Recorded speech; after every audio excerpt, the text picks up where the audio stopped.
ডিগবৈত আয়োজিত 5দিনীয়া আবৃত্তি আৰু শিশুনাট কৰ্মশালাৰ সফল সামৰণি। ডিগবৈ নৱ অসম নিৰ্মাণ ফাউণ্ডেশ্যন আৰু AOC লেবাৰ ইউনিয়নৰ যৌথ উদ্যোগত AOC লেবাৰ ইউনিয়নৰ প্ৰেক্ষাগৃহত 5দিনীয়া আবৃত্তি আৰু শিশুনাট কৰ্মশালা আয়োজন কৰা হৈছিল। 5দিনীয়া আবৃত্তি আৰু শিশুনাট কৰ্মশালাখনিৰ সফল সামৰণি অনুষ্ঠানটি দিনজোৰা কাৰ্যসূচীৰে IOC গোল্ডেন জুবলি কমপ্লেক্সত আয়োজন কৰা হয়। উক্ত কৰ্মশালাত বিশিষ্ট অতিথি হিচাপে ভাইমন্দা চলচ্চিত্ৰৰ পৰিচালক শশাংক সমীৰ আৰু অসমীয়া প্ৰতিদিনৰ ৰাজনৈতিক সচিব বিশিষ্ট সাংবাদিক পৰম প্ৰকাশ গগৈ, প্ৰশিক্ষক মৃন্ময় বাগিশ, ভৈৰৱ গোহাঁইৰ লগতে ডিগবৈ AOC লেবাৰ ইউনিয়নৰ সভাপতি মুখেশ্বৰ দাস, উপসভাপতি অভিজিত শইকীয়া, নিপু কলিতা, ডিগবৈ তেল শোধনাগাৰৰ কাৰ্যবাহী সঞ্চালক আৰু শোধনাগাৰৰ মুৰব্বী ৰাহুল প্ৰশান্ত, শোধনাগাৰৰ মুখ্য মহাপ্ৰবন্ধকৰ অমৰ বৰগোহাঁই, মহাপ্ৰবন্ধক সূৰ্যদীপ দিহিঙীয়া, নৱ অসম নিৰ্মাণ ফাউণ্ডেশ্যনৰ উপসভাপতি ৰাহুল সেনচুৱা, সম্পাদক প্ৰীতম বৰকটকী, LB ফাউণ্ডেশ্যনৰ মুখ্য কাৰ্যবাহী বিষয়া অনন্ত বড়ো আৰু নৱ অসম নিৰ্মাণ ফাউণ্ডেশ্যনৰ অনন্য কৰ্মকৰ্তাসকল উপস্থিত থাকে। ডিগবৈৰ পৰা নিতুমণি শইকীয়াৰ ৰিপৰ্ট, নিভাজ অসম লাইভ।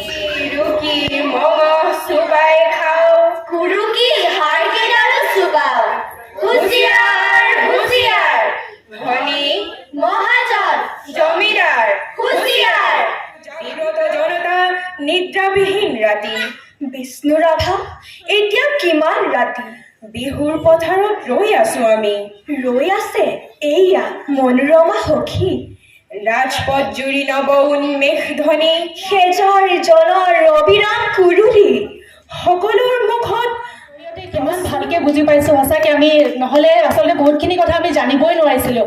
অসমীয়া চলচ্চিত্ৰ উদ্যোগৰ যি বৰ্ণিল অধ্যায় তেওঁ খুব সুন্দৰভাৱে চিনেমাখনত দাঙি ধৰিছে। এয়া তেখেতক আমি ইয়াত চিন্তা কৰা কথাবোৰ তেখেতে কলমেৰে বলিষ্ঠভাৱে সমগ্ৰ অসম তথা উত্তৰ পূৰ্বাঞ্চলৰ ৰাজ্যলৈ তেখেতে আগবঢ়ায়। গতিকে এয়া তেখেতক এখনি ফুলাম গামোচা আৰু এটি মমন্তৰে সম্বৰ্ধনা জনাইছে। প্ৰেক্ষাগৃহৰ পৰা গুচি নাযাব, আমি সকলোখিনি কাৰ্যসূচী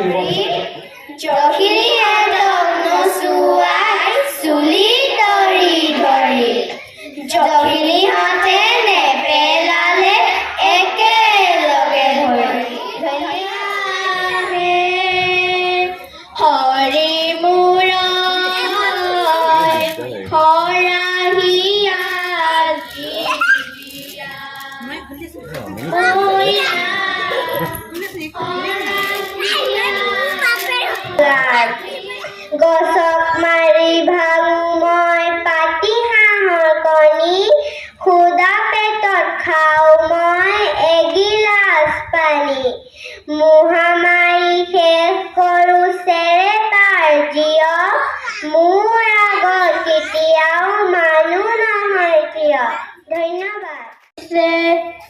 ৰঘুনাথ আমলখি গছজোপা সহজে পাবানে ঘূৰাই, দৰাটিক মাতাচোন এজুলুকা আশীৰ্বাদ দিও হোৱাৰ ৰিজত, গছজোপা কটাৰ বাবে লুচি ভাজি ৰসগোল্লা একোকে নাখাওঁ।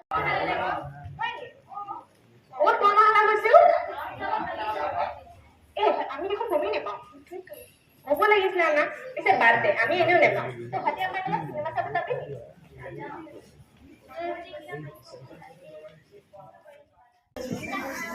তন্ময় দত্ত,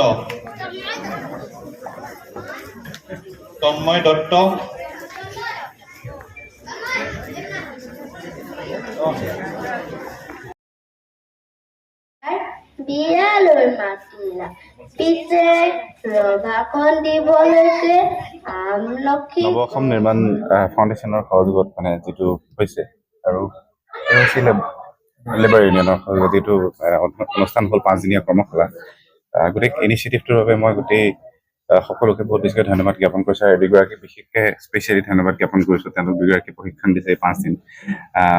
সৰু সৰু ল'ৰা ছোৱালীৰ এই সময়তে মানসিক বিকাশ কৰাৰ বাবে আৰু তেওঁলোকক আত্মবিশ্বাসী কৰি তোলাৰ বাবে এনেকুৱা ধৰণৰ প্ৰচেষ্টাবিলাক খুব শলাগ ল'বলগীয়া।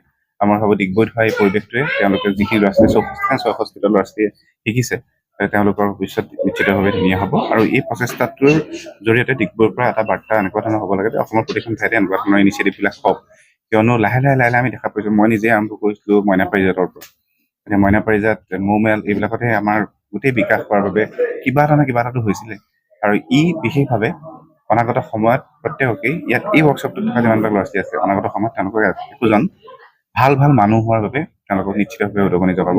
গতিকে মই বিশেষভাৱে নৱ অসম নিৰ্মাণ ফাউণ্ডেশ্যন তেওঁলোকৰ নামটোৱে বিৰাট ধুনীয়া, তেওঁলোকৰ বহুত বেছিকৈ ধন্যবাদ জ্ঞাপন কৰিছোঁ এই ইনিচিয়েটিভটো লোৱাৰ বাবে।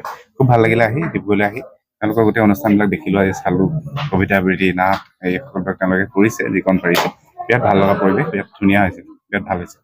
আৰু বেলেগ বেলেগ ঠাইতো এই কথাটোৱে এটা বিশেষ ধৰণৰ বাৰ্তা লৈ যাব লাগে যে বাকী সকলো অসমৰ ঠাইতো এওঁলোকৰ দৰে এই ইনিচিয়েটিভবিলাক অসম নিৰ্মাণ ফাউণ্ডেশ্যনৰ যৌথ উদ্যোগত আয়োজন কৰা 5 দিনীয়া আবৃত্তি আৰু শিশুনাট কৰ্মশালা আজি আমি অন্তিমটো দিনত বহি দিছোঁহি। আজি আমি আমাৰ সামৰণি অনুষ্ঠানটিত আয়োজন কৰিবলৈ আমি সক্ষম হৈছোঁ। আমি পোনপ্ৰথমে AOC লেবাৰ ইউনিয়নৰ সকলো বিষয়ববীয়া আৰু নৱ অসম নিৰ্মাণৰ সকলো কাৰ্যকৰ্তাক ধন্যবাদ জনাইছোঁ। তেখেতৰ কষ্ট, নিষ্ঠা আৰু তেওঁলোকৰ অৱদানৰ অবিহনে আমি এই কাৰ্যসূচী সফল কৰিব নোৱাৰিলোহেঁতেন। তাৰপিছতে আমি ডিগবৈ ৰিফাইনাৰী প্ৰত্যেকজন বিষয়াক আমি ধন্যবাদ জনাইছোঁ। তেওঁলোকৰ সহায় সহযোগিতাৰ অবিহনে আমি কাৰ্যসূচী সফল কৰিব নোৱাৰিলোহেঁতেন।